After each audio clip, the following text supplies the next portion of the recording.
Yep. All right. All right, everybody, and welcome back to another episode of the Designated Players Podcast. This is episode 20. That's right, 2 10s. That's wild.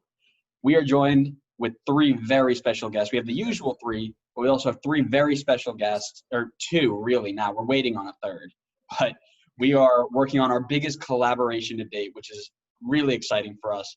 We're joined with Louise Urbano and Jonathan Ward, hosts of the SacTown FC Podcast, which covers everything USL and future MLS club Sacramento Republic FC. Thanks for joining us, guys.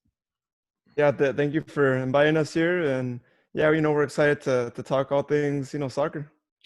Yeah, appreciate it. It's a little early still, but we'll get over the time difference. You guys get 3 hours extra a day when we're just waking up. So you guys have your running shoes on. We're just waking out of bed. Oh yeah, we appreciate you being so flexible. But this is really cool. A cross country podcast is really something unique, especially for us. We are only 20 episodes in, but compared to some that are a lot bigger. But this is really cool for us, and we're excited to knock it out of the park. But let's jump right in to Scarf of the Week. So I will actually send it over to our guest, Jonathan. What are you rocking?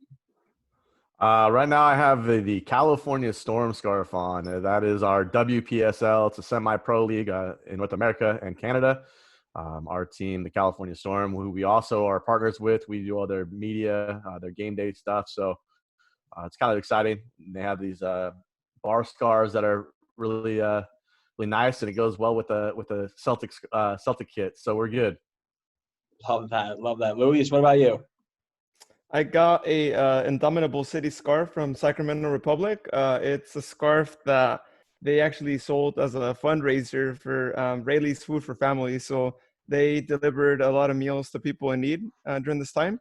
So all the proceeds, 100% of the proceeds from the scarves went to that cause. So yeah, really one of my favorite scarves because of how amazing it was and really the meaning behind it as well.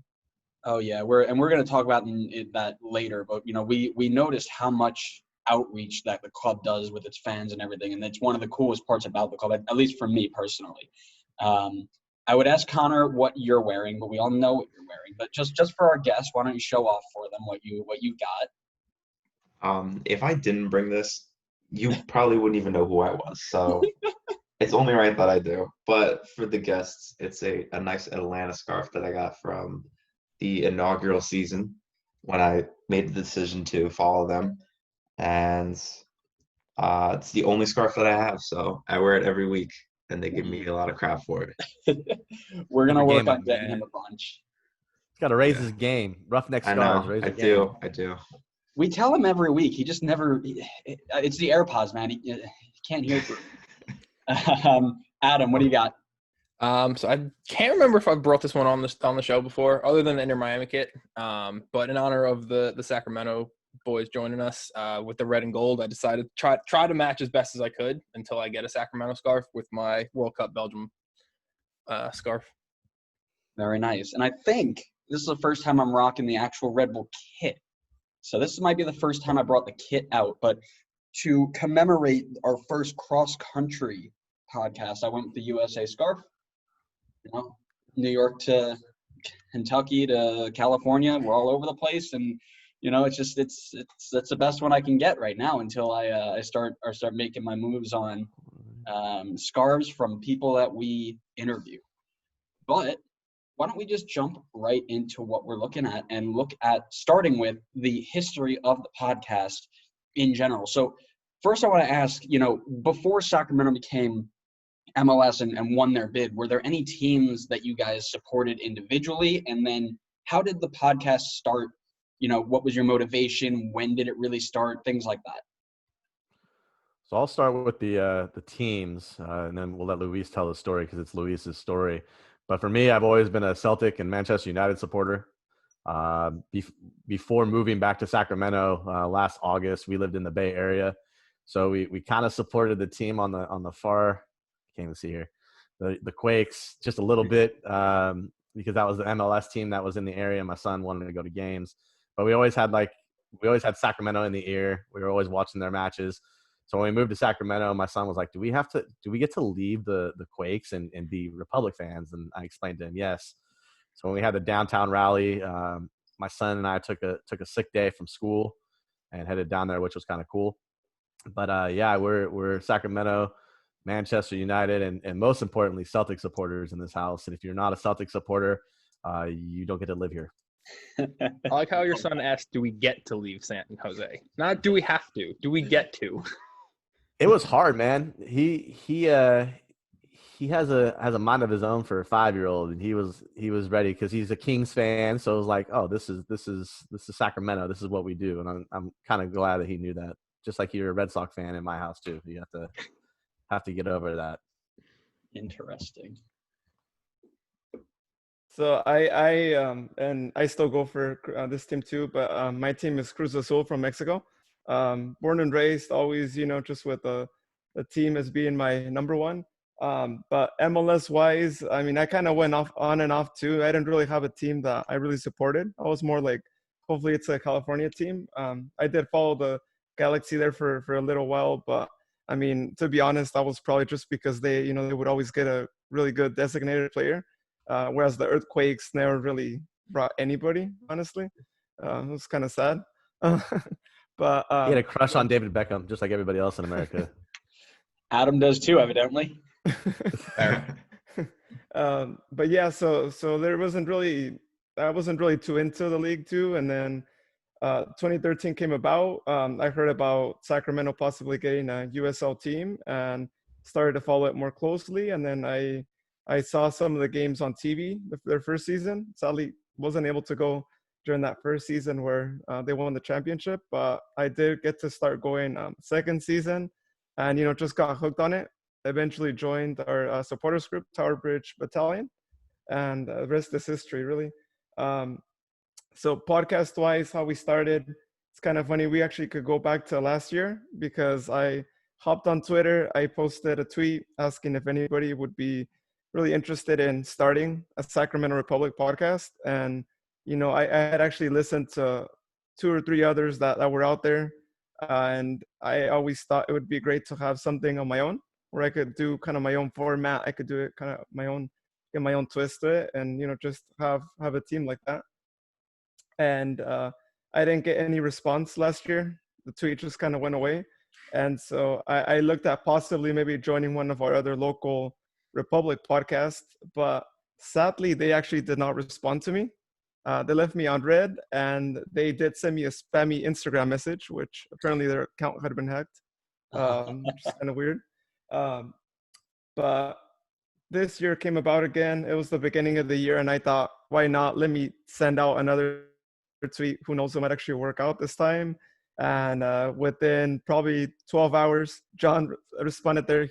He was just like really interested in also joining, and he was just ready to get the ball rolling. So we started to plan things out. It probably took us like 3 or 4 weeks. I know John was pretty like anxious to get the ball going and get it all started, but he bought a mic too. I remember this before we even talked on the phone, before we even hopped on recording. And then so I bought a mic as well, knowing that he had already bought one. I was like, okay, pressure's on to make sure that we get something good. And if you guys go back and listen to that first episode, though, our audio quality is still not really great. Remember, John was having some audio issues when we first hopped on, so he had to actually do it with his AirPods. But yeah, so we recorded the first episode, and then I believe it was a 4th episode that we interviewed our other co-host, Danny Troy. He's actually a founder of one of our supporters groups who used to support Reno, and then they had their own story, moved to Sacramento.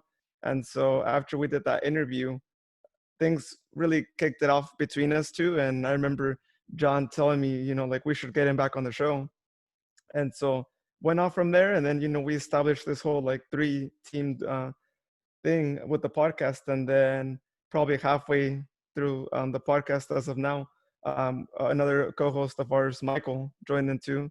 He said he had always been interested in being a part of it too. So, we gave him a chance to join the team. And then a little bit afterwards, we started to go on Twitter to ask people if anybody would be interested in writing like some sort of like a soccer column, soccer blog on our website. And we actually got an interest from a player who is currently playing for Orange County Soccer Club over in the USL as well.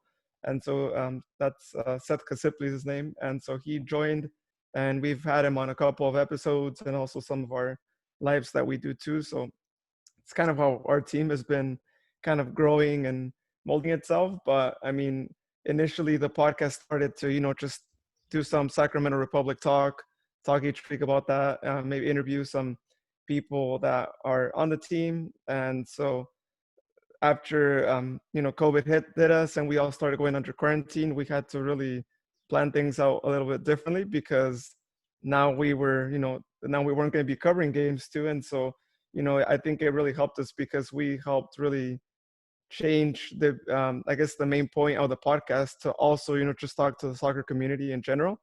And so that's kind of where we've been at now. We've already had like over 50 podcast recordings. We have like a lot that they're just kind of just waiting to be edited in the works. And so, yeah, it's been really great. We've met a lot of amazing people, and yeah, we've really gotten to know a lot of the soccer community, and now we're here with you guys. We're happy to have you.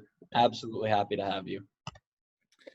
Yeah, don't worry about that early audio quality, because we're the same boat. I know, especially for me, I was using like my old iPod headphones with the little mic, so I had to hold it up to my mouth, and now I have this semi-professional looking thing. So we still got to get Andrew Connor. You evolve, right?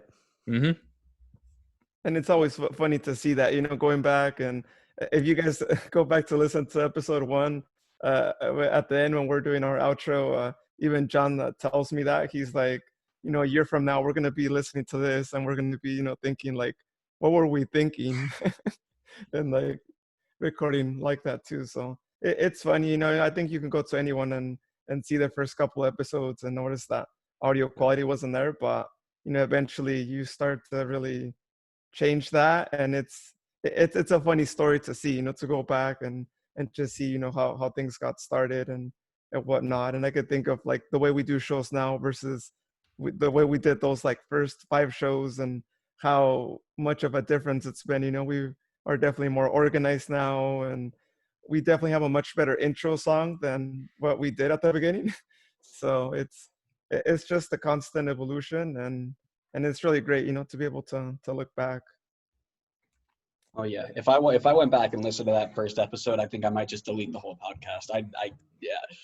I'm remembering now everything that the content was good, but the quality was just not there, and I don't even like, just thinking about it makes me cringe a little bit. I like to go back to air check to see what I could do differently, or what Luis and I have and Danny can figure out and change. Maybe it's like rhythm or conversations, questions. But I think we've got a template now that has everything that we want to do. It's got all the past questions, and we're just like, boop, boop, boop. So everything kind of ties in. It's actually really nice, because you can continue to grow and manipulate that file and be better, right? I mean, that's what we're trying to do. We're trying to give better quality content and serve a purpose in our communities. So it's kind of cool. Absolutely. Speaking of content, you guys not only cover Sacramento now, but you guys have a Liga MX show. You're starting up a women's soccer podcast. You guys are just expanding, seems like every day. Yeah, the goal originally was just to have the podcast, I think. And Luis was always like, all right, yeah, podcast. And then I kept throwing other things at him, like, let's do this. We got to change our logo. Luis created the first logo. I don't know if you guys have been able to see that, but the first logo was like a bear with like a ball on its palm or under its paw. I'm like, we got to upgrade, man. So it started with that, and it snowballed to where, we have our own website. We have our YouTube channel has 3 different stations now, and we've gone shows and podcasts. So it's kind of nice because we've evolved and we're going to continue to grow. We've partnered with, the local women's soccer team, as I said in the beginning. We also have partnered with Reboot, who's a nonprofit organization from Seattle. We're working with them to do boot drives where we collect boots for local organizations in need, like Street Soccer USA, who is in the New York area as well. And I'm sure could use some help if you guys ever think about that. But, I have 200 pairs of soccer cleats in my garage. My garage smells like a wet gym. Been there. bad. 200 pairs of boots, though. It's like, all right, I can't deal with this. So, Yeah. we do what we can for the community, because in the end, and as you grow, you'll see it's all about community and how you create that and build it your own way. So, yeah, it's been fun. Yeah, definitely. Yeah, I could agree with that too. Like I think we found that having these additional shows and we used to have Emekis on the podcast, and we recently just transitioned into just have it be on YouTube and social media. But we found that like our co-host Danny, he's really into Liga Emekis as well. I'm really into Liga Emekis.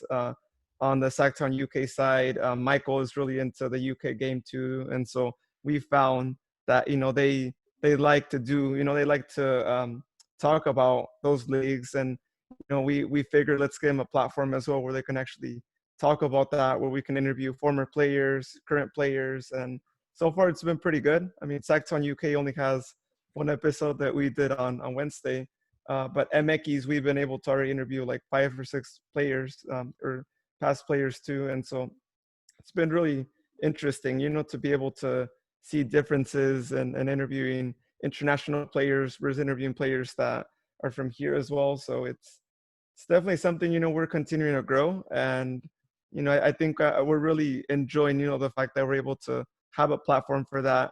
We don't always have to talk about it on SacTown FC Podcast, because we want to do FC Podcast to be more regionalized, more than just talking about other leagues as well. So it's great that we found a platform. And what we're currently actually working on is we're trying to set like a weekly schedule to where people can expect it to be almost like a like a weekly TV show where at a certain time we go live, and so people can kind of set some time if they want to listen to it live, if they want to watch it live. So yeah.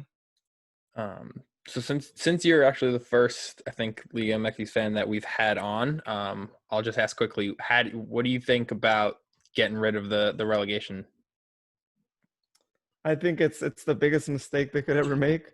I think it's one of those things that really made it different than like the MLS, and one of those things that I think fans really appreciated, the fact that they could still see ProRail there too. So getting rid of it is not good. I know why they did it for, though. It's at the end of the day with Liga MX, a lot of the league really revolves around business, and if it makes business sense and whatnot. And a lot of the second division teams, they couldn't really qualify to go to first division because they had a lot of requirements that were set upon them by the league to make it to first division. So it had already been, I think, like 2 or 3 champions from second division that hadn't actually been able to move on. And when those things happened, they had to have someone else maybe come in and take their spot for first division, or maybe the first division team could actually stay and they just had to pay like, I think it was like $6 million. And so I think they just kept seeing that, and they just thought, we're just going to just stop doing that. We're going to take a break from it. And then we're going to hopefully come back with more teams that have that capacity to move up, which to me, I feel like they were being too strict about it, because they were just too stringent on like the rules they wanted these teams to have, considering that they're second division teams. You can't really expect them to, have that cash flow to do all these things that you want them to do for first division. So I mean, that was kind of a shame, but they are saying though that there's hope that promotion might actually come back in 2022, but relegation might not come back until maybe 2025. So hopeful that that's changing, and hopefully by next year we start seeing it again. But even if that's the case, at least if we still see promotion, I think that'll be good, because they do have a goal of reaching, I believe it was like 24 teams here in the next coming years too. So I'm all for the league growing. I think there's enough teams out there to really do a 24 team league, and if MLS is going to be a 30 team league, then Liga MX needs to step it up and be at least closer to that number too in number of teams. So one league, 50 teams. Let's do it. You're going to get him started. You're going to get him started. And now he's going to go on. I'm kidding. Just for the 2 new people, I hate that idea. Oh yeah, no, I'm with you too. We've talked about it before too, and it's, for one, I know it's not going to work out logistic wise. You can't make that work out, and secondly, the leagues are just managed real different. There's a lot of like under the table things that happen in Liga MX that MLS would not want to be a part of. So I know it's impossible as much as Like maybe. Cruz Azul's owner with the money laundering. I'm just saying. Well, to be honest though, like they actually aren't our owners though. Like we're owned by the company that does the cement too. So That's we're an not owner. really. Yeah, no, they're president, vice president, but trust me, as fans, we've always wanted them kicked out though. We want them kicked out because there's a lot of shady things going on in themselves too, and I don't even want to get started with that too. But yeah, no, we wanted them to get kicked out, and I think just in general, anytime you hear anything going on shady in the league, you just kind of want that to be like gone. And we've had a lot of things happen, and just the fact that they canceled our season, which was still undergoing, it was like a big thing. And really, I think they revealed to like the entire world all the shady practices that they did, because essentially they wanted everyone to think that they canceled it for health reasons, which would have been good if it would have been the case. But now they're telling us that next season is coming up in July 24th. And then one team that played in the previous season, they, out of nowhere, they just moved them out. And it's a team that had been there for a long time. They moved them to this other city, which is a cool city, Mazatlan too. It's a really touristy city. You got beach and all that too. But still, you could right away know that they did it because they wanted to move that team. And they didn't want to resume with that team still being there, especially because this new team had a new stadium too. So it's really clear, why they canceled it too. So it's just really shady, to see those things happening. One thing I will say, if the US and Mexico ever combine leagues, I don't think any other league has a right to complain about travel until they have to make the trip that the Canadian team will have to make into Mexico. Yeah. Absolutely. So one of the things that we wanted to ask was, do you guys find any difficulties with talking about so many different leagues, or is it a good opportunity for you guys to talk about new content? Anytime you can give new content and you can expand, right? It always draws in more people. One of the things that we were blessed with is that we had an audience that is about us. And so when we're able to do content, it only expands our ability. We have the knowledge base. I mean, all 4, 5 of us have some form of knowledge from that area. Luis and Danny are Liga MX till they die, essentially. Michael and I, my family's from Scotland, so I have all of that knowledge. I grew up on Manchester United and Eric Cantona, and together we have the ability. And then we have Seth, who does our Soccer Pulse, who plays. He's played in Reno. He plays at Orange County, so he knows the landscape of development academies. And we actually just we have another partner joining us for the women's show, and she has this unique knowledge of just everything women worldwide.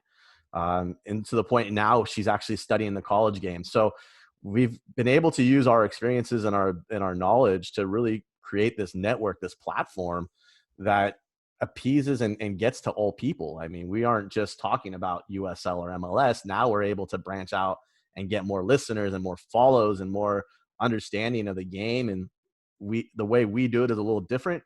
We're just a bunch of guys from Sacramento who happen to know, or Modesto and Reno and Orange County, who know the game, and we enjoy it. So it's fun. Very nice. Let me pick your brain on the women's soccer show. I to my knowledge right now, unless I haven't looked hard enough, I don't know very many women's soccer podcasts out there. So, what gave you the inspiration to start it, and are you having success with it? Or, when you look at your numbers of who's listening, is it something that's becoming popular? Are you becoming one of the the leaders in that field? So there's definitely a need, right? There's a thirst for this information. When we started with the show, it was like, oh, we're gonna be a Republic based. And then when Republic went kind of south on everything and went dark, we reached out to the California Storm, and they were extremely open to working with us. And we partnered with them to the point where we do appearances. We are, like I said, we do their play-by-play, we do their game day stuff, and it's great. And my daughter, who's 3, loves the game of soccer. So this is an opportunity for me as a father. I've coached girls soccer my entire life. from when I started coaching a few years ago to having my own daughter. And now I get to actually use my platform, my knowledge, my understanding of the game. There isn't podcasts. There's no shows, Right. ESPN FC. There's a few, right? But if this is something that the community needs, we can cover the NWSL, the WPSL. We can cover the FA's Women's Super League. We have the opportunity to cover all of this. And there isn't a podcast, I don't think, and I haven't researched, that covers all of it from the United States. Right. So the content that we can provide with the knowledge that we all have and share, it only makes it that much easier and that much better for not just our community, but the national audience that needs this or wants this. Absolutely. And outside of just people starting to talk about it more, with podcasts or the Women's World Cup, you always see that spike. Women's World Cup, everybody's hyped about it. The second that thing ends, it's like, oh, they don't exist anymore, right? What do you think personally, after, being exposed to it so much, that the women's game can do to get more exposure? How can they get themselves out there? It takes us. It takes people talking about it, not just talking about it for a month, not talking about it for a couple of days or a spattering of tournaments that are here and there. It's a constant conversation.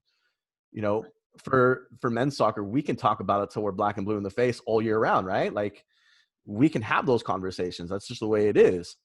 And I can sit here tired as heck, but I can still find a way to talk about, the French league or Bundesliga. That's just the way it is. Yeah. And the knowledge base for women is essentially the national teams. It's not, look at Twitter, your timeline's filled with, oh, MLS is coming back. Well, MLS is the second sport to come back. The NWSL had a plan. In fact, it was so good that players said, all right, we're going to play and we're not going to lock out. The owners weren't going to lock players out. Right. And so for us, it's just about creating that content that talks about it. It brings light to, the French captain who's 6'4", who towers over everybody, or, Alex Morgan, for wanting to participate in the tournament, but not sure how she's going to be able to do that after giving birth. But those are all conversations people don't get, right? Did you guys know that the NWSL rule where women couldn't play in Europe because of their tied contractually? Like, No. Those are all things, right? Like, that's the stuff that people don't get or understand. So by feeding them or giving them that opportunity, it definitely does. It drives a thirst for more knowledge. I think especially now that like baseball and football aren't on TV, both the MLS and the women's game have literally just the spotlight to themselves. So this is their golden kind of moment to say that, like, start watching, especially those of us who have been sport deprived for the last 3 months. Absolutely. Definitely. So you guys have had a lot of really cool interviews since you guys have started your podcast. Do you guys have one in particular? Maybe it's personally for different for each of you that you can say is your favorite.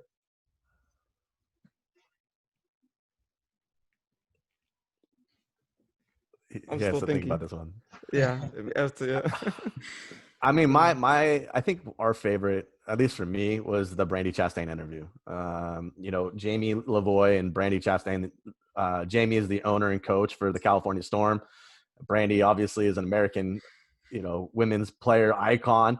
To hear her story, right, of being resilient and, having that reboot moment. She scored an own goal that would have kicked out the U.S. going into that final that she ended up winning.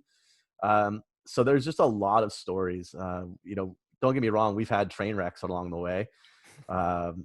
There's a few that we have not been able to use, and those could be fun, right? Like, you're just like, wow, what is this person thinking? Like, but yeah, I'd say the Brandi Chastain and even our local Taro Arai, who owns Makuni. I think that would have been fun because he gives so much knowledge and depth into the conversation. Might not all be about soccer, might be about life and just his experiences from being, coming from Japan at a young age. That was fun. Yeah, well, I think you took the two episodes off I would have mentioned too. But, if I have to mention another one aside from those two as well, I would probably say we did an interview with a guy named Chando, who owns Chando's Tacos. And he's been really supportive of the Sacramento Republic ever since we started. And they always have their truck is always at the games too. He's sponsored them before, like on the field too, I believe. And so just hearing, the story about how he got started and all the things he's done for the community too is just really great and inspiring. I think some of my favorite interviews have been really those, the ones that we've done with anybody in the community, anybody supporting the game and also supporting their business at the same time. Because I think when you see a local business really supporting the game you love, you want to go out there and support them too. You want to go and patronize them and always, just visit their localities and whatnot. So I would say that one was another one.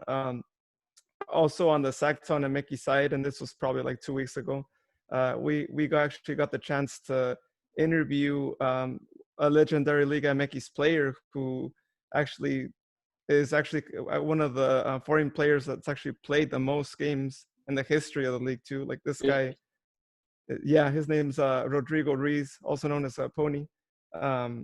Really cool dude. I mean, he was really short, but the things this guy did on the field, if you guys have a chance to check him out on YouTube, like it's just crazy. All like the game he had, and he could have easily gone to Europe too. I just think since it was more in the 90s and it was a bit tougher to make that jump back then, he didn't. But yeah, I thought it was a really interesting interview, and just the fact that we're able to get him on our pod, being that our MX thing hasn't been going on for too long.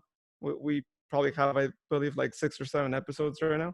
So just the fact that he was cool with jumping on and we were able to work and do all that too was just really great. I know my other co-host was really looking forward to it too, and he was a big fan of him as well. So that was a really interesting one. But yeah, I mean, other than that, I mean, I think anytime we also get the chance to interview a player, it's always really interesting because we're able to get their perspective on how the game's like, how it is to step on the pitch and whatnot, and to be able to hear all the supporters, like just supporting them during each home game too is really great. And I think just being a part of a supporters group, it gives you that insight, that players actually do get that extra motivation from just hearing you do your chants, from hearing the music. So I think it always makes me feel great, to hear that from players, especially from the Sacramento Republic, to hear, that what we're doing is making a difference in their game. Definitely. So this can be, show dependent. So this can be either for the Sacramento part or for the Liga MX's part. Do you guys have a dream kind of, this is the pinnacle of who we want to get on?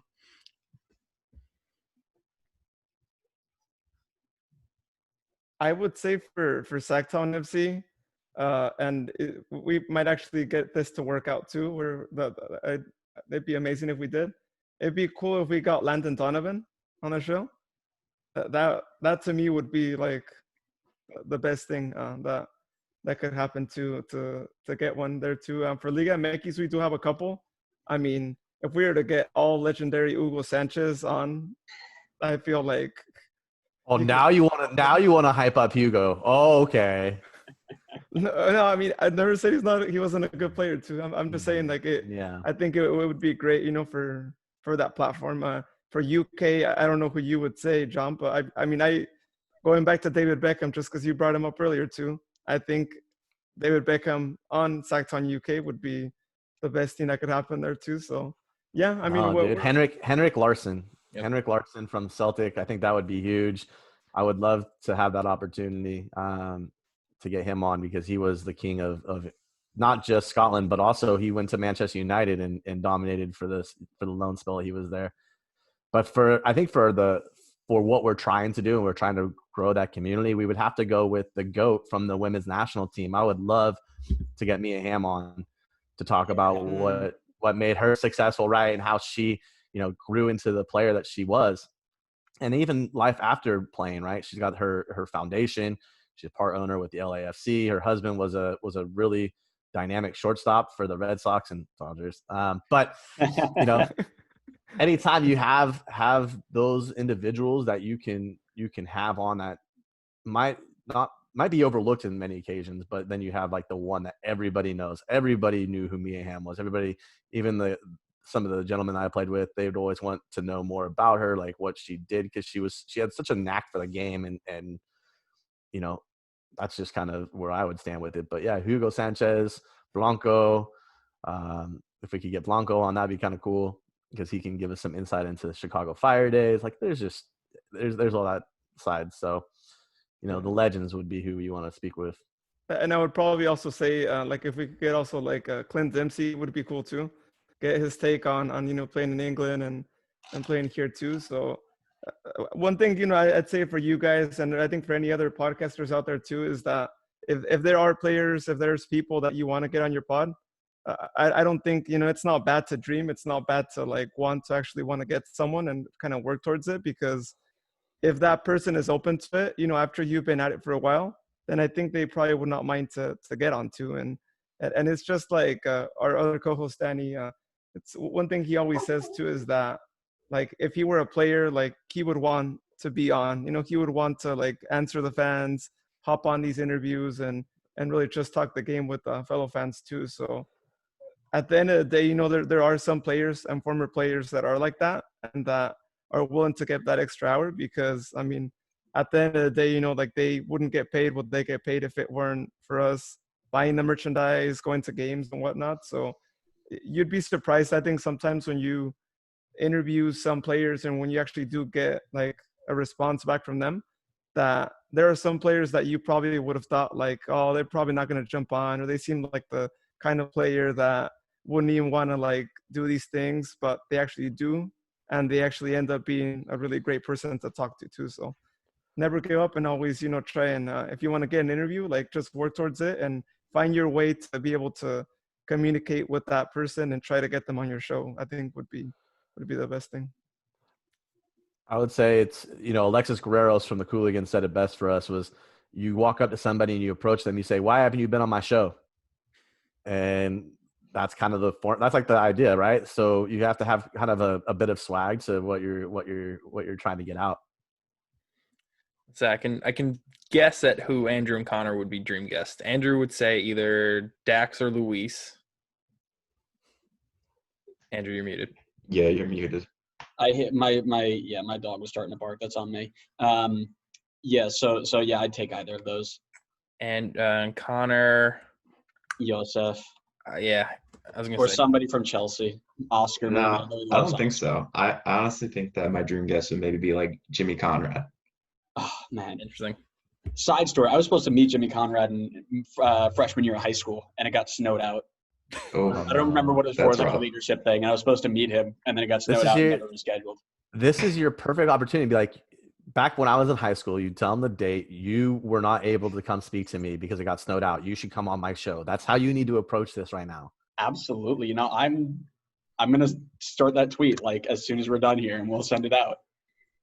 I'll start it for you. Hold on. We'll retweet it.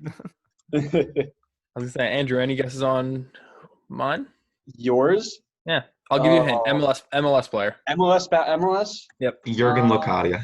Shut off. I would say probably all FCC players. Yeah. No, I'd say from Red Bull, probably Lloyd Sam. I know you like Lloyd. I do like Lloyd Sam.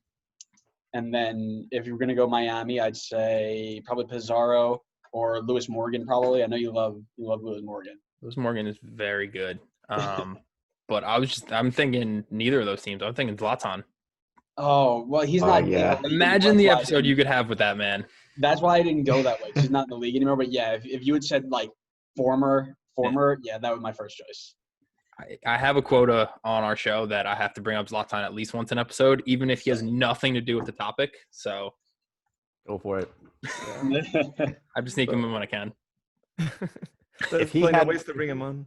If he hadn't had blown his knee out, he would still be represented or respected as probably one of the best in the game right now. Yeah. But because of that and some of the ongoing issues of moving to MLS, like, had he not blown his knee out, he would still be in Europe. He'd still be a top performer.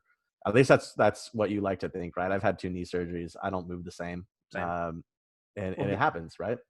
He is still in Europe though right now. He is, but he's playing for AC Milan. But apparently he had a injury to his Achilles. I don't know Oh, yeah. how much that is there, but I'll have to do some research and find out. Yeah, so there was talk of the former AC Milan owner wanting to bring back Zlatan and Kaká or Pato to whatever I think it was Zlatan and Pato to whatever small semi-professional team he owns now. Just for giggles. Yeah, hey, he's 37, 38. He can still play at the highest level. Oh, he can yeah. still play. Oh yeah. Going back to the partnership with the California Storm, how did that come about? Did you guys reach out to them? Did they reach out to you guys? So we had two of their players on, and one of our former guests, Jeannie Mabry, who works for McCooney.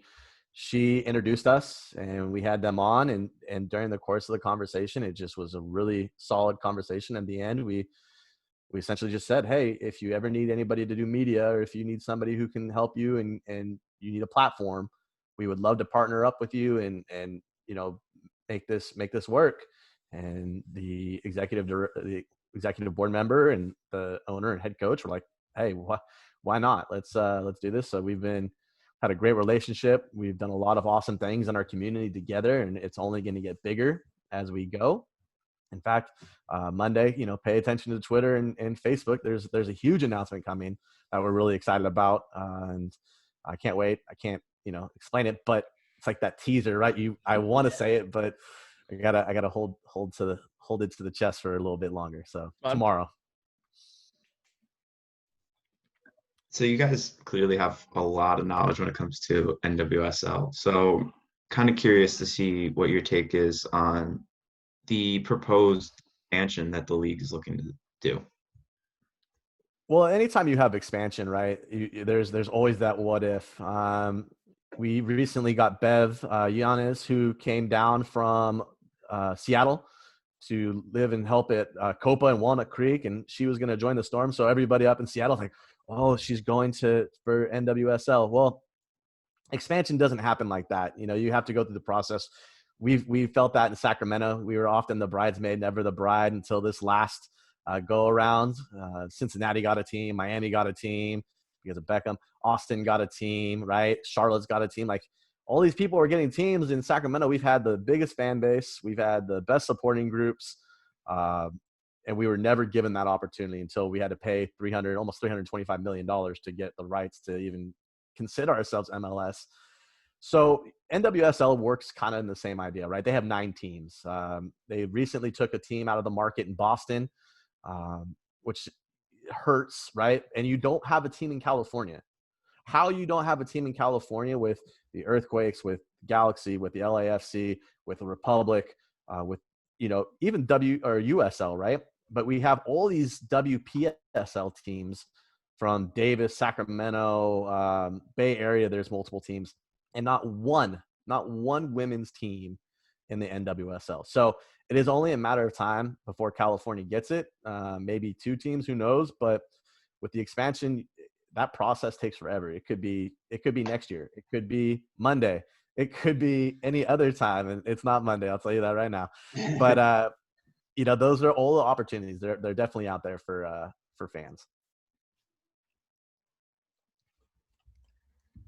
Alrighty, so let's dive in then to the history of the club itself, Sacramento FC, right?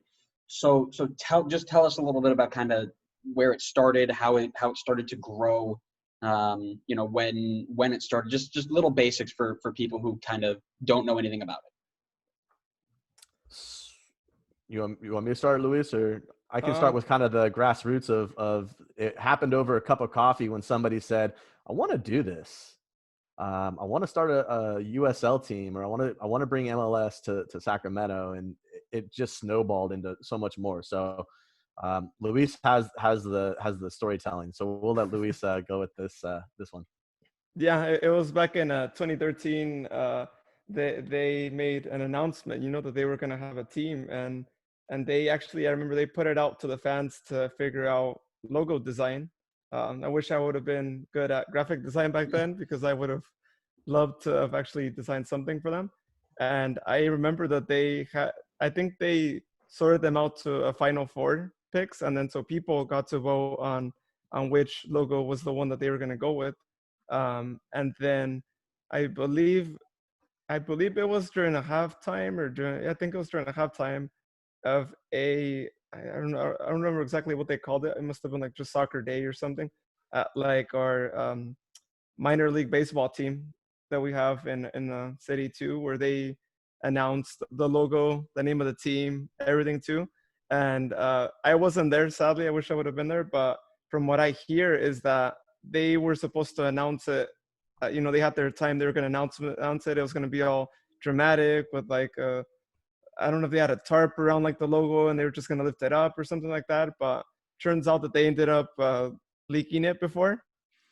Like it didn't happen at that time. It happened like just 30 minutes before or something like that too. And so people went wild for the name too. When I saw the logo, I was like, this is perfect because, Sacramento's the capital of California too. So the logo encompasses elements of all of our state, our state flag. And so naturally being the capital, I think it fit well to have a logo like that.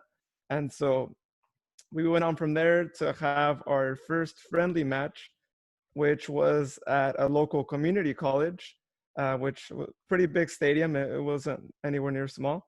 And we actually packed it. We had about a little over 20,000 people that showed up to our first ever, friendly game. And so seeing that, I think we really made an impact from the get-go, like in showing the city and showing the league and showing MLS and showing, the world that there was a lot of people that really loved the sport here. And people were willing to pack a community college stadium for not even a league game, for just a friendly game. And it went on from there to our first season. All of our first season, we had sold out. And back then, our stadium had a capacity of 8,000.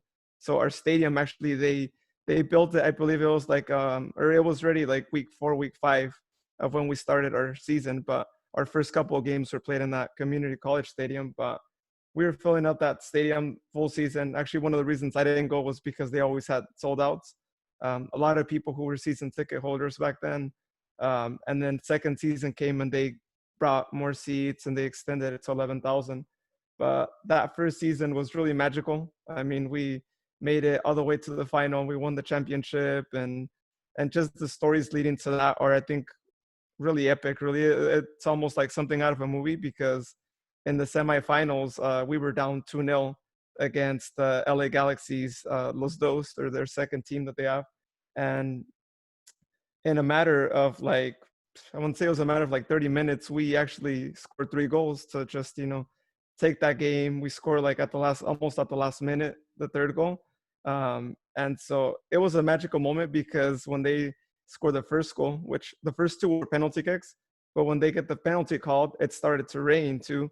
And so it was almost like it was meant to be, So we do that 3-2, and we get the final game, which the USL, they do a 1-gamer as well. And we got lucky. It happened to be in Sacramento, since we were higher up in the table.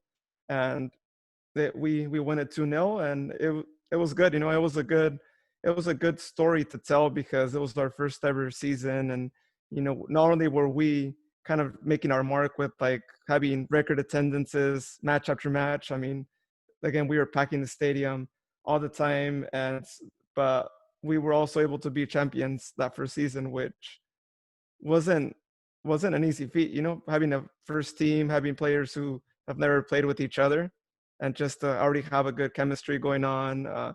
We had Preki as a coach, who you guys might know of too. So I think it was a really successful first season. And I think from seeing how successful the team was during that first season in all aspects, I think we started to leave our mark. And that's why, after that first season, you started seeing people like hype up the MLS train, and more things came about and whatnot, because the team really had a good structure from the beginning. And that's ultimately, I feel, what led to the championship, because, they decided to invest in Preki, who had all this experience and who really built a solid team up front.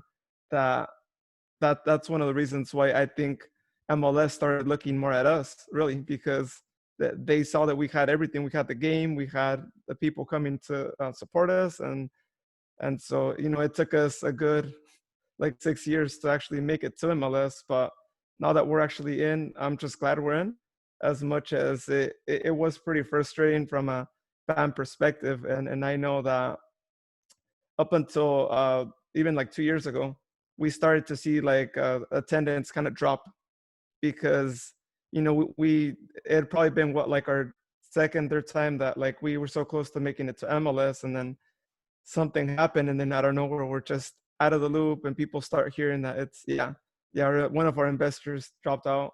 But we start seeing Cincinnati, we start seeing Nashville, who didn't even have a team. I mean, Charlotte too, who didn't even really have a team because they're not even tied to their own USL teams. That a lot of fans started to get frustrated at that because it almost felt like the league was just playing around with Sacramento, essentially using Sacramento just to grab teams from like other cities too. So I think that's why we started to see like a big decline in attendance too. We weren't seeing like record crowds.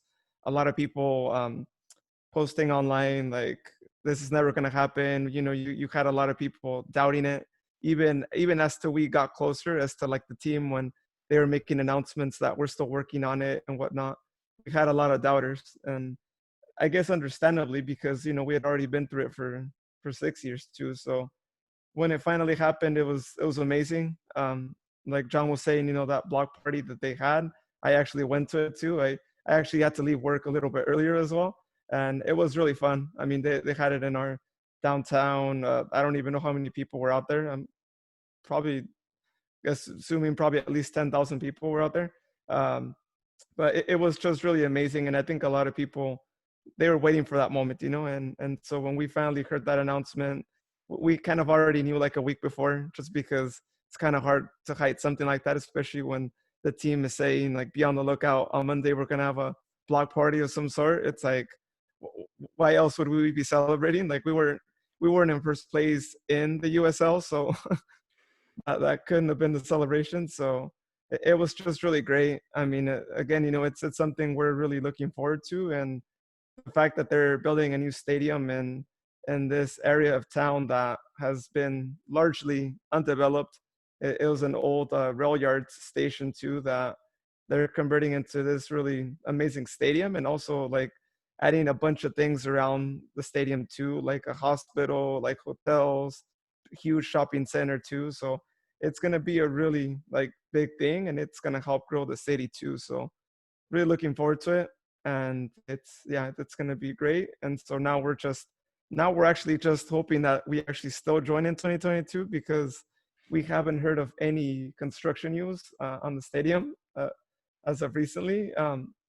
We did hear from someone that things were still moving forward as planned, but when you don't see things starting construction, it makes you start to worry, especially since in less than 2 years we would have already been joining MLS. So fingers crossed that still happened. But at the end of the day, we just know that we have MLS, and that's really all that matters. Really, is that we finally made it, and now it's only a matter of maybe 2 or 3 years that we are actually going to be in the league.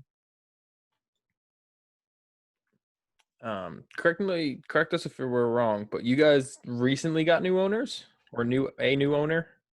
Yeah, we added Ron Burkle, who is he's a grocery real estate mogul, and so he was gonna join and purchase the Kings to keep the Kings in Sacramento before that all changed. But yeah, Ron Burkle is our main backer. He also owns the Pittsburgh Penguins too in the NHL too, so he has some sports backing too. So yeah, it's great. It's kind of a weird stretch though, right? Going from all the way from Pittsburgh all the way across to get a team in California. But hey, whatever works, right? Whatever gets you across the line, Let me ask you guys real quick, like, what was your reaction when it didn't go through the first time? Like, I know you guys talked about kind of feeling tugged around a little bit, but was there any, like, I know you talked about the over the time there wasn't a lot of doubt, but really, like, internally, did you guys think that it was never getting across? I know you were talking about kind of like the social media aspect of it, you didn't see it, but inside, did you guys really feel like maybe this wasn't going to happen? There was definitely times. I mean, you sit there and you're wanting to have this team. You want this organization to do well. We still had a soccer team. Don't get me wrong. You still have soccer. But, MLS is what everybody wants. And when you're often, the newspapers and social media, oh, Sacramento's going to be announced. And then you're like, all right, cool. We're going to be announced at the All-Star game. Let's get hyped for it. And then the announcement comes and there's no Sacramento. You're like, all right, this is pretty much just BS. And what are you going to do? You're going to complain and you're going to leave your team or not support your team? No, but it's definitely a letdown. So for us, it was a matter of keep supporting, keep doing what you do. You don't buy into the hype until something's signed, right? And then last year, around August, it was like, okay, this is real, and you're kind of panicking. You're like, oh, okay, well, we've got Ron Burkle. Here it is. Like, this is going to be the announcement. And then it finally comes. You're just like, okay, the moments of support, the opportunities that were there, it wasn't our time, but it's our time now. And when we go to MLS, we'll represent, in the best way we can. Hopefully not like what Minnesota or Cincinnati did their first year, but we do better. And we actually can represent and hold our own, maybe mid-table or even a playoff team. Or heck, we won a championship in our first year with USL. Why can't we do that with MLS? Yeah, I think so too. Yeah, I think when I saw like Ron Burkle come through and the fact that he was joining the team, I think that's when, maybe not just me too, but everyone else, I think that's when like we knew that something serious was going to happen, and that like I think we were more closer now than even in past years too, because he came in and you're not going to have like this like billionaire guy come in to USL team just to make it like number one in USL. So I think we started to have more faith in what was going on. But it definitely was like sad to see like the team not get MLS all those times and whatnot. And I remember always just checking up on MLS to see like up to what amount of teams they were going to do expansion for, and always kind of hoping like, hey, just keep adding. If you need to add 40, 50, keep adding. Just keep keep growing the league too. So there's more hope there. But at the end of the day, like I've always said, like even during those times when like MLS just wasn't there, I would always say like I'm always going to support Sacramento regardless of whether MLS comes here or not, because I always saw that like Sacramento would always be living in the USL. As long as the USL was a league, like we would always see Sacramento. Like there was no way that we would see our team fold. Like the amount of stuff that our team does, like there's no way they would ever fold. So that's kind of how I saw it. In fact, I even told one of the previous vice presidents too. I was like, you guys could build the stadium still, even if we don't get MLS. Like you guys should still build the stadium just for us, the fans, and we'll still fill it up for you. Like no problem too. I think people would still get hyped up or having this really cool new stadium. And so I'm glad it worked out. But like I said, I saw attendance just decline once, people were seeing that things weren't going nowhere too, and people just talking, people being all negative, like, oh yeah, it's never going to happen and all this. But what I would always say is like, well, if we get MLS, then hopefully you're not on the hype train now, because now we got it and you weren't sticking around, And so we had a couple of fans that did that. I mean, you could just see it with attendance. So, I'm glad it worked out for us. But again, had it not worked out, I think the true fans were still going to games, were still supporting, regardless of whether this happened or not. So it was only a matter of us, I think, being able to grow the USL, which I feel like in big part, we're a big reason why the USL continues to grow, because at the end of the day, we're one of the teams that pulls more people and one of those teams that does more for the community. I could really say that too. I think that the other teams might not do as much, but Sacramento has always been there since day one, since, like even MLS was in the talks, always been there in the community doing stuff and wanting to grow the game locally too. So, I mean, you just have to support that always, regardless of whether there's a big league or you're in a second division league. I mean, all you guys have to do is win more than 6 games your first year, and already better than Cincinnati. Here we go. He's on his quotas again. He also has to bash Cincinnati at least 3 times an episode, so I think we still have a few more to go. That's okay. We have the same rule for Reno and Las Vegas with their 16 kits that they have to have because they've got more kits than they have wins in their franchise history. And then Reno just because it's Reno. They had Freddie Adu. That's all that matters. Oh, that's true. Yeah. And they also had a jersey that apparently had a happy face under it. I remember that one. Yeah. No. So yeah, they always and of course we can't forget the time when they I think it was $1 million came out of a helicopter, out of a game too, and you had people running like crazy around the field too. So just wild.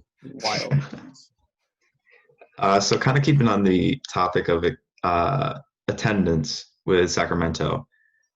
As we know, MLS has a huge spectrum of attendance when it comes to their teams because you have your Atlantas and your Seattles, and then you have your Chicagos and your Colorados. So kind of a two-part question here. Where do you guys think the Sacramento, when they join MLS, will fall within that attendance spectrum? And then also, do you guys think that over time they'll be able to maintain that attendance, or do you think that within a couple of years into the league, it might start to fall off? So Sacramento has always been a hotbed. There's always been a need or want for soccer from the time of the Sacramento Knights to the Geckos. There was always a loyal following of those groups. You're not going to see attendance drop off. As it relates to the stadium and what you have, you don't have the capacity of Seattle or Atlanta, but you do have a stadium that will bring in, close to 20,000, and it will fill. If you build it, they will come. And Sacramento has, and being in the middle of the region, right? People from Modesto, like Louise, Clovis, Fresno doesn't have a team. Maybe even as far as Reading, they're going to come to watch these games, and it's gonna pick up steam as we go. That stadium will be sold out often, and unless you put out a really bad quality team that's losing matches, 5-0, 4-0. I don't think that is going to change. If you're respected and you're respectful on the field, you're putting out a good product, you're making it fun and entertaining, you have a good game day atmosphere, you'll be fine. And we see that. I mean, people still go to Chicago Fire games, I assume, right? Colorado? Maybe. Well, Dynamo? Yeah. Well, the reason why I asked this is mainly, we saw it firsthand with New York City, right? New York City in their first year were bringing 35, 40,000 people to their games. Now they're struggling to get over 20. That is mainly because of the fact that they aren't building their own stadium. And I get that, but it's also because I think, especially in the New York market specifically, New York is very, very full of fair weather. I'm just going to follow whatever's there. So I didn't know. I know you talked a little bit about how it is a hotbed and there was stuff there, but the question that really it stemmed from that was, is this going to be another New York City where you're getting 40,000 year one, and then by year 5 you're at you're the same place where Red Bull are, which we're not going to. No, because New York. I mean, they jumped in and they didn't have a story, right? They didn't have a history. They were just like, oh, hey, we have this fancy new team that we're going to bring in, these awesome older players who succeeded in Europe, and we're going to build off of them and make this extravagant thing. We're going to play at Yankee ballparks, and we're going to sell it out every time, right? But eventually, when your product is not growing, and you can't expect people to go to a baseball stadium and watch a soccer match. You can do it for a football match because it's all the way around. But you have those areas at a baseball stadium that are impeded, your view's impeded. Heck, Fenway has got a big pole in front of one of their seats, so it's like you go to every inning. Yeah. But for the most part, you can't play in a baseball stadium. If you're not willing to expand, then you might as well just stay away. I would love to see New York FC fold, just because they don't pull or draw like they should. And it takes away from the game. You can't watch it. Look, how boring is it to watch soccer games without noise or fans? It's essentially what you get with New York, right? Not the Red Bulls. Well, kind of with the Red Bulls, but not as bad. But it's a finicky fan base too. The fan base wants wins. And if you're not providing that regularly, you lose loyalty, Mets. Yeah. Well, You guys just jumped from my list of being a really good interview guest to probably closer to the top with those statements. So well done. Yeah, I haven't gotten to the Jets yet. Don't worry. Oh goodness, you don't need to worry about that. That we do that to ourselves. No, the NFL doesn't even worry about it. Let's be real. I would also add to that too. So like, see, the stadium hasn't even been constructed. There's no they haven't even put up one thing, but they've already started to do deposits for seats too. I don't know if you put yours in already, John. I already got my deposit in there. Cool. And last I heard from my rep too is that they were close to filling up those seats that they placed deposits for too. So, I mean, I think that already sends a strong message to it, and I think most of that stadium is going to be sold out before they're even halfway done with the stadium. But yeah, I mean, I see it being consistent. I see it being a little similar to LAFC too, where they draw crowds always. They're in a perfect location, right? In downtown too. So I see it kind of as a similar situation here as well too, especially with supporters group, and not just because I'm a part of the supporters group too, but I think it's only going to continue to grow even more too. And even now at our current stadium, when we pull a good group out there, and I can only imagine with MLS coming around, more and more people are going to want to join.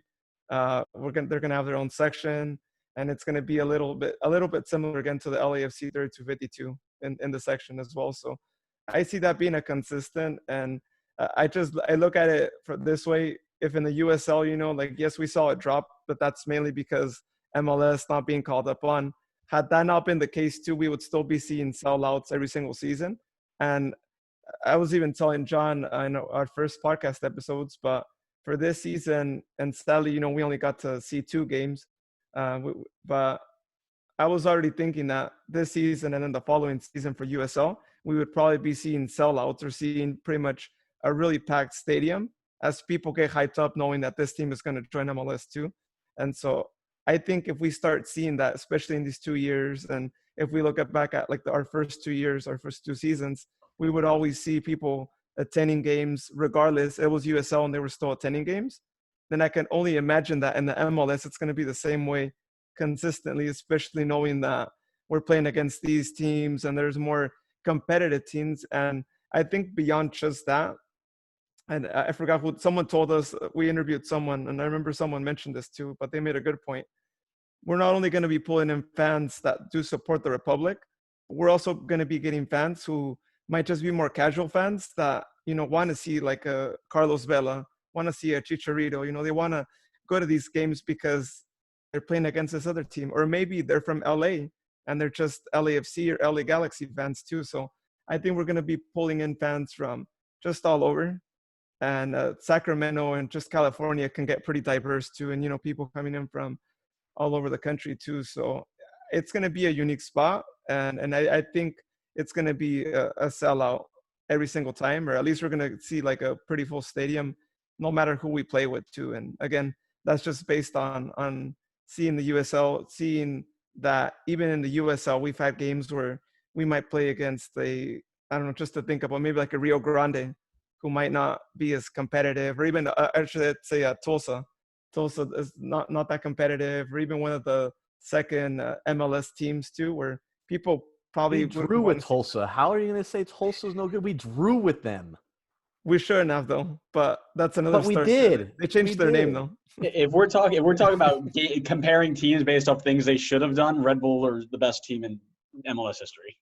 Something like that. This is true. This is true. Yeah. So yeah, I mean, it's only gonna be like that because people support Sacramento regardless of who they play against. People are always there, so it's gonna be exciting times, and so we're looking forward to that stadium being a really cool atmosphere. Yeah, and it sounds like it's gonna be somewhere that's easily accessible to a lot of people. I mean, speaking of Red Bull, I hate going to Red Bull Arena. It's just such a pain. Andrew's shaking his head because it's taken us 4 hours to get. I'm reliving the horror trip. Yep. It was supposed to be a little over an hour drive from Long Island to Red Bull. It took us 4.5 hours. We were supposed to. My coach had connections from college to get us on the field and in the locker room and meet some people. We left 4 hours early and didn't get there until kickoff.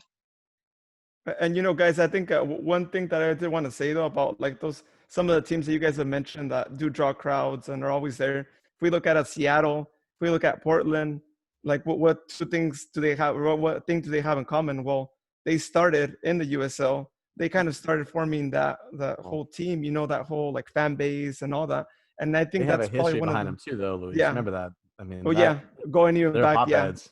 Going back to but I think one of the biggest things, and I think even with MLS, as they're looking to expand here to a couple more teams, they should start really looking at that. Like, yeah, you look at markets, you might look at like a Nashville that, didn't have a team, whatnot, but they need to actually start looking at some of those teams that are already have some history, are pulling in people. I'm looking at like a New Mexico United who recently just joined USL, and they've proven to bring people in. I mean, let's face it, New Mexico doesn't have that much live sports, not that much professional sports.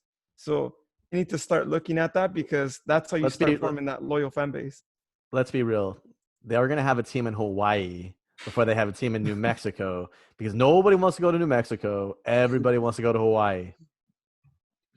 Facts. Yeah, but are you going to pull in people though? Like consistently people there? That's the Dude, I think that's the biggest question.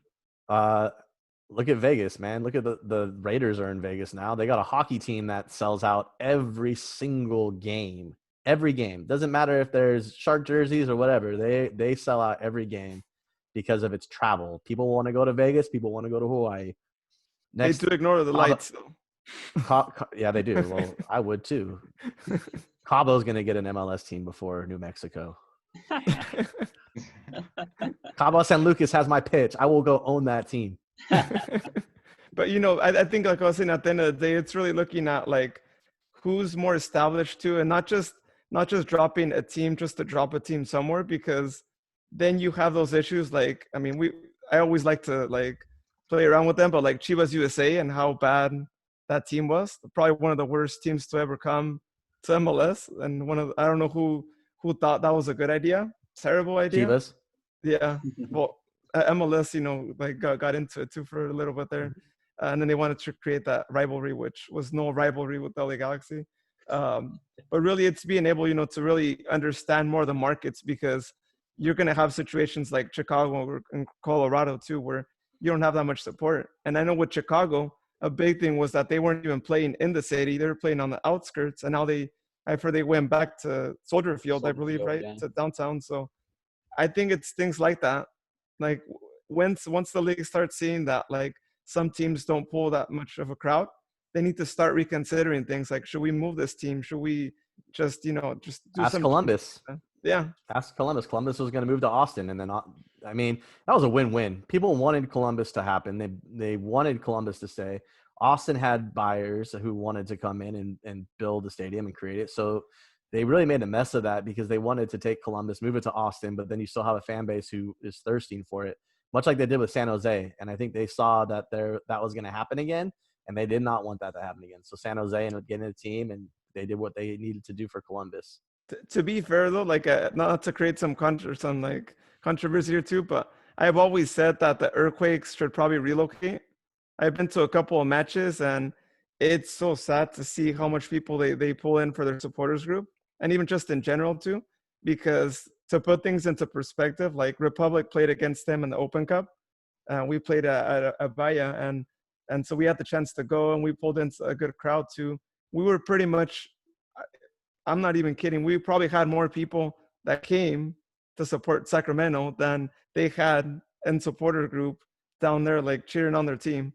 And seeing that, it was just mind-boggling to me to see, how like a city like San Jose in the Bay Area doesn't fully support that team. Like, you would think Bay Area is full of a lot of people who follow soccer. And I know you live there, John, and you might know more about why it is that they can't pull in more of a crowd, but it just seems like they should probably consider moving somewhere else if maybe that's what's going on or whatnot. But it's just sad to see that if the next day MLS is like, we're moving their Quakes and like moving them to another city once again, I really don't think you're going to get a lot of people like being against that. And if you do get a lot of people, then you have to start asking questions like, why weren't you supporting your team throughout the whole season? And where were all you I don't know, 30,000 people that are now against it. Why weren't you supporting your team? Because it's really sad to see a team not pull in that much people, especially when they have a good stadium, they're in a good location right across their airport, that it just doesn't make sense to me.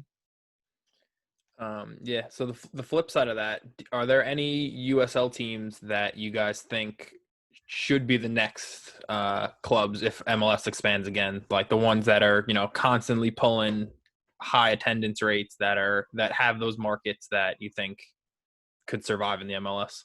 AKA who are just like Cincinnati, Adam's favorite team. No. I think you look at two squads. You look at Phoenix. That area could potentially do something.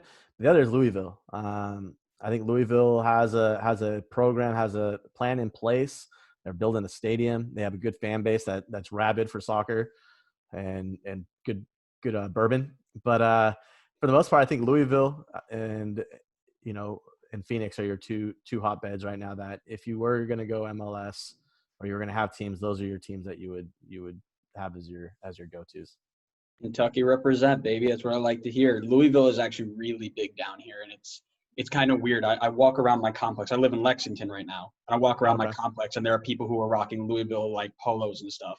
And I'm like, that's weird because like everything here is all UK. Like if you have anything Louisville at all, it's like you're the odd guy out. But tons of people rock Louisville City stuff, which is really really cool. Yep. So yeah, I'd love to see them. If they, I would love to see what happens here because I moved down here in March and soccer is dead here. There's no training organizations. You've got like one club outside of that's like a serious club. Everything else is like, oh, let's just go have fun. So I'd love to see what happens to the area when a pro team comes in. Do leagues start to grow? Do people really start getting invested? That'd be something that would be really cool to see. Well, that's what happens, right? Go ahead, Louis. Sorry. I was gonna say they had 2 championships, in the USL, and getting to that point and doing it in a baseball stadium of all things too, I think it's a big feat. It's a big feat for them. I mean, they recently beat Phoenix, which is super strong in the West. I mean, that team like went on a crazy winning streak. I don't even know how many. Do you remember, John? I think it was like 15 or 20 games that just kept winning too. And so that would be a good spot. I mean, just the fact that they're building a new stadium now, it's probably, I mean, I'm looking at it right now. It's like capacity of like 14,000, 15,000, which wouldn't be too bad, I think, even for MLS. And they're already doing that. I mean, they're already, doing that work for them. So why not just get him on? And like John was saying too, Phoenix would be another good team too. You got people supporting that team. It might be like 120 degrees out there, but you still got a good turnout. The team is proven again to also be really strong. So when you look at Phoenix and Louisville, definitely 2 of the stronger teams in the USL. And so I think they would be deserving. And I think the fan base there has really proven, that they want a team in MLS too. So again, going back, like you want teams like that are already formed. They already have, they're already working on getting their stadium and whatnot. And that you see some commitment behind ownership and behind the fans too. Yeah, I know Phoenix gets a lot of credit because of who their owners are. Obviously, when Drogba played and was player owner, I know I watched a few of their matches. I think I watched they played Louisville in the final, right, that year? I remember watching that game.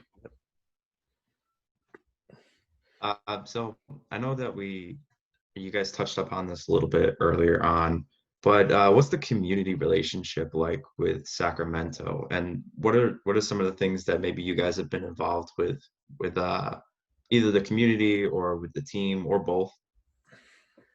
Yeah, so community in Sacramento is huge. I mean, that's what it is. It drives the passion spirit, people working together for the betterment of the city. Sacramento's done a really good job of that with the food drive that they did, where they were able to support families and food and help those who need it, who couldn't get out or couldn't make it somewhere. So they did DoorDash of groceries for them to keep them going. And then even just touching out to people, they're doing rewinds, they're doing stuff like that for the community to make sure people still have a thirst or quenching the thirst of football, right? For us, it's about working with the community in hand. So in September, maybe October, depends on what happens, We will be having a 5-on-5 tournament with goalie wars and stuff like that for our community. I don't know if you guys are familiar with the old school goalie wars where you're about 20 yards apart, right? You just blast at each other. So we're going to have a tournament like that. We do boot drives, so donations for cleats to work with Street Soccer USA, which is huge, through our partner Reboot. And so it's a big thing for us to be a part of the community, and whatever we can do to change that. We're very active, our scars and everything else that we're trying to build. It's only going to make soccer better. It's going to help us, create and make a change, because in the end, you're only as strong as your community, and our community here in Sacramento is extremely strong. Yeah, you guys are the second USL people that we've brought on, obviously Forward Madison being the first. And the three of us have been blown away at, not that MLS clubs don't do things within their community, but just how much closer the USL teams seem to be in touch with everything. Yeah, there's definitely a big difference, I think, between both two. And I could even think of like the players themselves too. Like with Sacramento, we've had a lot of players that have gone out and done things for their community too. Like they've gone to UC Davis Hospital too, which is one of our sponsors. And, they've gone out there, to spend time with the kids there and, read books and just, do like activities there too. So they've really been super involved. And, you see the players out and about helping out. I know that our supporters group did, they decided before the season that they were going to plant a tree for every goal that we scored. And so some players went out to help with that effort too. So really, doing things with the team, with the supporters group, and even just for their own as well, I think is something that has really characterized them. And also the fact that, of all the players we've had, like they've all been really cool. Like you see them at the end of games, like giving out autographs. Like we've had games where we just haven't had a good game. We lost really bad or something, and you still see them out thanking people and going out to sign a couple autographs and whatnot too. So the fact that we've had players like that are so open to the community, so open to getting to know the community, because we've interviewed some players that have mentioned community members and whatnot. And so it really helps grow that aspect, when people can go to games and really relate to the players, or see the players as like friends, see the players as like people who are down to earth, who are, willing to talk to them. And we've had the chance to interview a couple of them too. So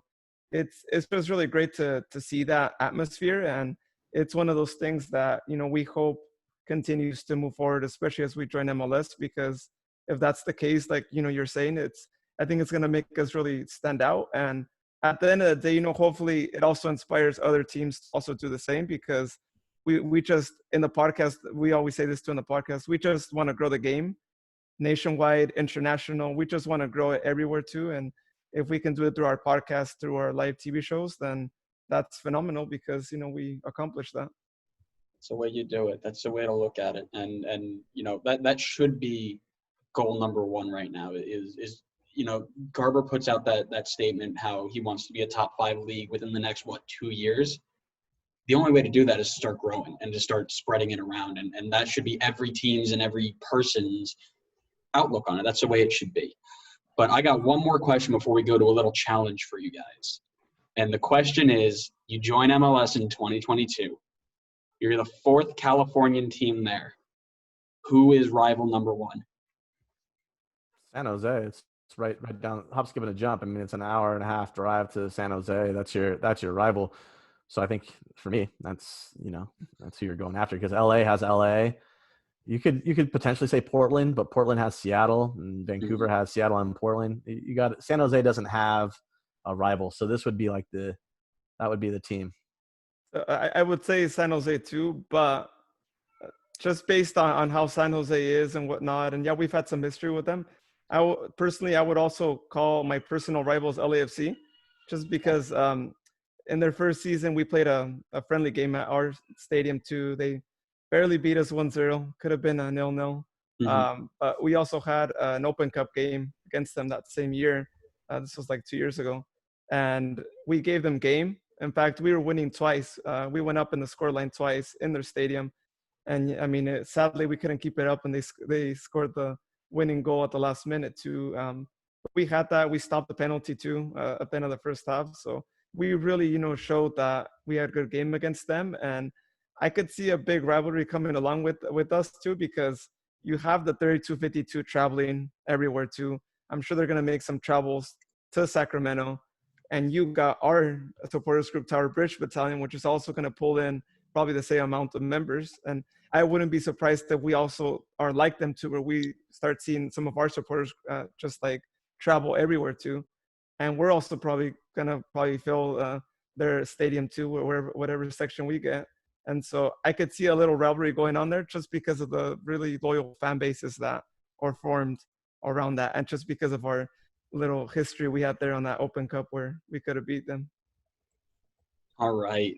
That's awesome. So we're looking forward to seeing you guys come in and start your rivalries and start really growing in the league, because not a lot of people in MLS watch USL as well. So we're excited to see you guys grow and really get a foothold in this league. But we're going to go into a little challenge now. This is the first time we're doing this, and what we want to do is start comparing this game with our interviewers. So we have 5 players here, I believe. Yes, 5 players.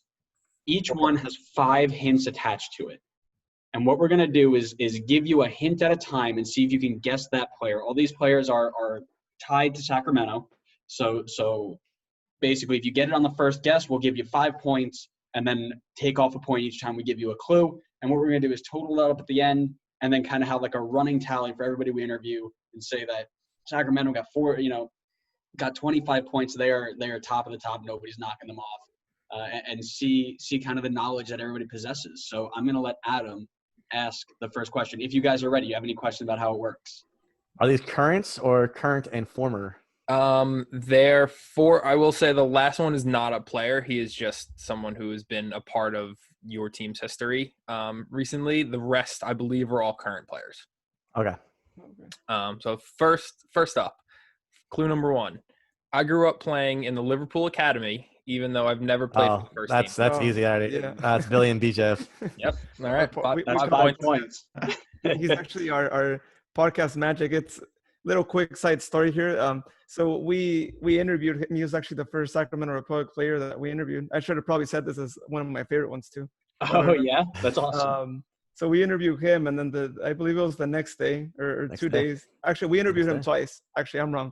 So we interviewed him midweek, and then that Saturday following after that interview, we were going to have a friendly. It was our last friendly this season. And we decided to do another interview, like a game day interview, like, hey, what are your thoughts on this too? And that game, he ended up scoring a hat trick. No, right? brace. Or a brace, yeah. Okay. He ended up scoring a brace too, and we were down. And a golazo. Yeah, golazo too, yeah. Funny because it was right when I went to John's section too that teams started changing too. Yeah, no, it was really amazing to go that was there. And so that was really the birth of what we call podcast magic. And so essentially someone comes on our pod and then they get good luck, and that happened. And so, yeah, that started that. We'll have to use that to convince some other players to join us next few weeks. yeah, it works. Yeah. All right, so we'll move on to the next one. Hopefully this one's a little harder.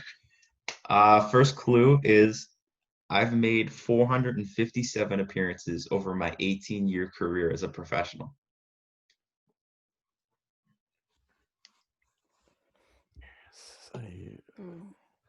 Rodrigo Lopez. Mm-mm. Nope. 400 appearances. Wow. And so you can give you. Let's move on to the next clue. Actually, No. I think we keep. Actually, I got a.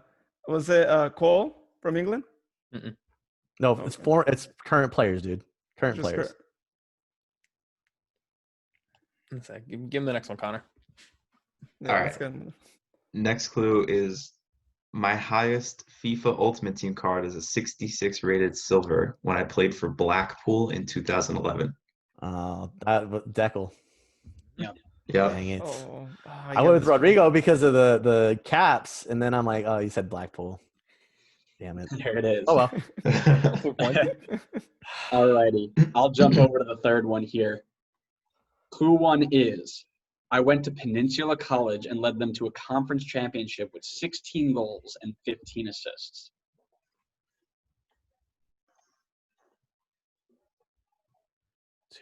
Peninsula College. Where the hell is Peninsula College? That's what I'm thinking too. I'm I like, think it's in California. It probably, yeah. I've never heard of it, but all right. You got that, Luis? I think I'm gonna need a second. Yeah, I'm not too familiar with some. On a side note, it is in Washington. Okay. Oh, No, it's I West didn't know that. All right, so Close. second clue is I made my senior debut for semi-professional side Luke Tapfa in Thailand, where I scored 9 goals in 13 games. Oh, Apollon. Yeah. That's Yep. cool. Apollon it is. It's another 4 points. Freaking So you only Peninsula, dropped 2 dude. points so far, which is pretty good. I don't like dropping points. I don't. Oh, I don't- get Yeah. it. Feel just like when we played against Tulsa. Right? Game Yeah. Dropping 2 points. There we go. There's similars. Damn. All right, cool. All right, Connor, for player number 4. My first Four? clue Are for we player. at 4 already? Wow. All right. Yeah. Player number 4. First clue. I was born in 1987. Wow. Way to be original. Let's see. Any 87, grievances so with he's- clues can be He's taken the up older. with Adam. No, he's the older end. He's probably, let's see. Besides Deckel, who is old. Sorry, Who Deckel. else? I'm going, dude. You know who it is. I know who it is. Luis, do you know who it is? He's Mr. Republic, man. Cameron Iwasa? Oh my goodness. No. It can't be it. Yeah, Bro. like, can't be into. Bro, he's Oh, yeah. 87, 32. Come on. Oh, now. that's true. Yeah. Thinking of What am I gonna do with something. you? What am I gonna do with you? I don't It lose happens. points, right? We don't lose points because of that because we didn't get the second guess. No, that's fine. All right. No. That's it. I said that the It's fourth Oro. the fourth clue in that one was I originally signed for Sacramento in 2013 as their first Yeah. sign. Oh yeah. Yeah. There That's you cool. go. Yep. All right. Final person. This is not a player. So this is just someone who's been associated with the club in some capacity. Cool. Okay. I think I already know who it is. But go ahead. Okay. I made my senior debut for Brentford, no. where I played 56 games. Yeah. Oh well. Associated with the club. Associate with Brentford.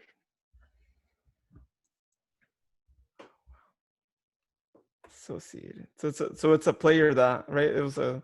He might have had a match. Doesn't no. have to be a player. Oh, it wasn't a player.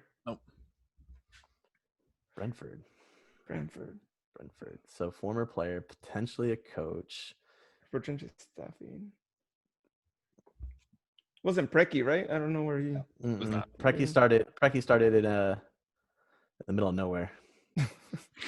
Kansas City. Brentford. Brentford. Is it? I'm thinking. What's his name? I feel like it had to be one of our coaches. He's not going to tell us. Give you the next clue. I don't. I feel like it could. Oh, No, hold on. Mark Briggs, No, Coach Briggs. no. He didn't start. No. Lives in El Dorado. His wife is really famous. Yeah. That's Paul Buckle. Yeah. Because Yeah. Rebecca Lowe's from that region. Yep. Mother of Dragons. Ah, yes. Correct. Rebecca Lowe. He's awesome. Responsible He's- for our one and only fan question that we've had on the show so far. He golfs regularly. I'll have to see maybe. He doesn't live far from where I'm at. Yeah. He's a good dude. He's a good guy. But yeah. So that's it. 23 points out of 25 possible is pretty solid. And for our first time ever, that's gonna be a tough one to beat. I gotta admit. Oh, I'll keep that. I'll keep that record intact. There you go. Yeah. Yeah, we'll make sure we update everybody through Twitter, and we'll post things and make sure everybody knows where the standings are. But for right now, you guys are number 1. Typing that out right now as I speak. There you go. But that's going to do it for us here. Jonathan, Louise, thank you guys so much for joining us. This is usually the part of the show where we have you guys plug your, podcast information, your personal information, things like that. Anything you want to have people come find you, follow you, interact with you, this is where we usually let you plug that. So go right ahead. So we can be found on Instagram and Twitter at SacTown FC. That's where we spend most of our time, is on Twitter. We have a Facebook page for SacTown FC Podcast and a group for Sacramento soccer fans where you can kind of keep up. We are working on a Patreon. That's kind of our next step in our evolution. But you can also find us on our website at SacTownFC.com, where you can get all of our previous episodes. You can find out what Seth's writing in Soccer Pulse, find out what's going on our YouTube page with Liga MX and SacTown UK. Also, starting next week, we'll have our women's show.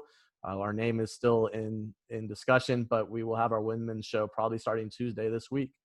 From training with the California Storm, who knows? We are also on. We're gamers too. We're on Twitch, SacTown FC. On Xbox, I manage our Xbox gamer tag. That's just SacTown FC. And then PlayStation is managed by John here. He's SacTown_FC. We play FIFA 20. I did recently just play a little bit more of some Fortnite as well. But my main thing is FIFA. So if any of you guys here are FIFA players and you guys have Xbox or PlayStation, or if anyone listening is on one of those two consoles and loves to play FIFA, then we're open to any challenge. So. Well, we play FIFA. I don't know if we love to play FIFA. That's the issue here. I just dumped 4 million coins out of my club into packs because I was over the game and I couldn't play anymore. So I will. I'll definitely get connected though, and we should play a little bit sometime. But other than that, do you guys have any questions you've been waiting to ask, or anything that's on your mind before we end it here?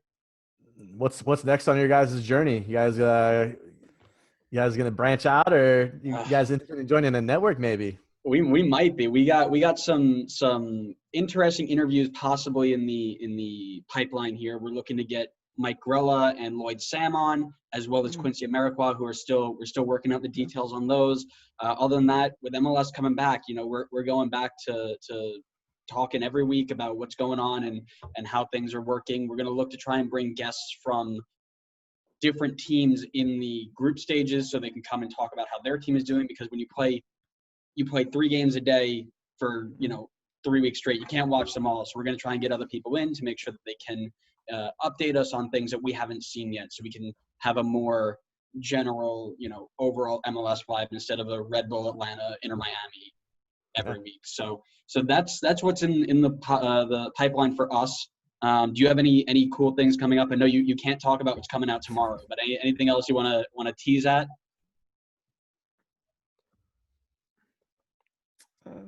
We recently really branched it out, like we were saying, to do go from just being the podcast to being the SacTown FC network too. So we're continuing to grow that.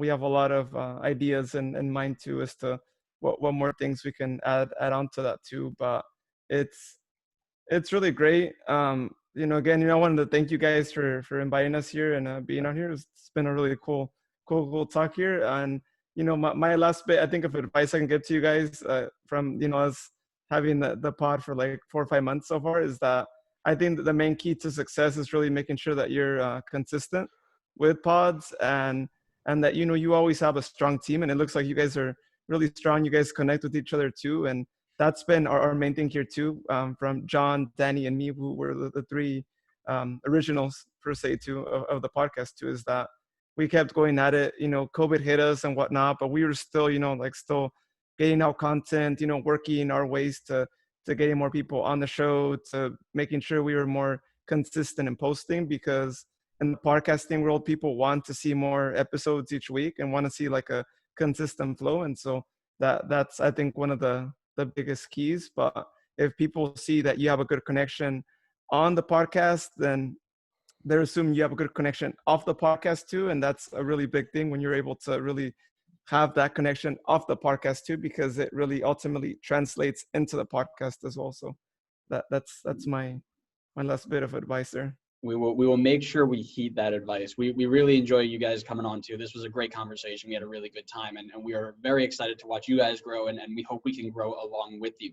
But that's probably where we're going to end it. So thank you guys again for joining us. We hope that the people who are listening, have made it this far. Make sure you guys are following us Facebook, Twitter, Instagram, YouTube, anywhere you get your podcasts. Check out our website as well to see all of our past episodes and things like that. And until next time, we will see you on the next episode of the Designated Players Podcast. See ya.